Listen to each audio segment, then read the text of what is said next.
dessine depuis que je suis toute petite, je ne me souviens pas avoir commencé. Par contre, l'aquarelle de la manière dont je la fais maintenant, c'est-à-dire vraiment régulièrement, je dirais que ça fait environ 3-4 ans. Au début, c'était vraiment pour le côté pratique parce que là, comme tu le vois, voilà, on peut l'emporter partout. C'est vraiment le côté facile et pratique. Et puis, je me suis quand même vite laissée avoir par le côté un peu méditatif de regarder les pigments fuser, faire un peu ce qu'ils veulent avec l'eau. Et c'est ça qui m'intéresse en fait. Ouais, c'est de voir la partie qu'on peut pas deviner en fait.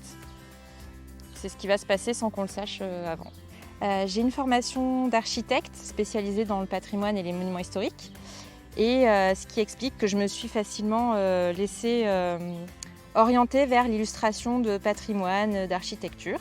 Mais il m'arrive quand même, étant donné qu'on est dans un endroit très très inspirant, de dévier un peu parfois et de peindre autre chose, comme des paysages du coin, des animaux marins, tout ce qui peut me donner envie, tout ce qui m'inspire.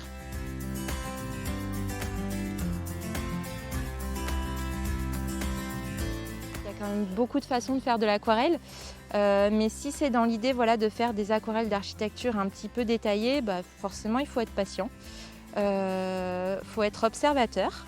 J'aimerais faire une petite collection sur le bassin et peut-être plus spécifiquement sur l'Ège. Comme j'avais fait le phare du Cap Ferré et que j'avais aussi fait une aquarelle que j'ai appelée Vue sur l'herbe parce que c'est la vue sur le village de l'Herbe. J'aurais bien aimé continuer avec une aquarelle par exemple des maisons de Le Corbusier qui se trouve aussi pas très loin de chez moi et puis après m'étendre un petit peu plus sur les autres communes du bassin parce que franchement là il y a des sources d'inspiration.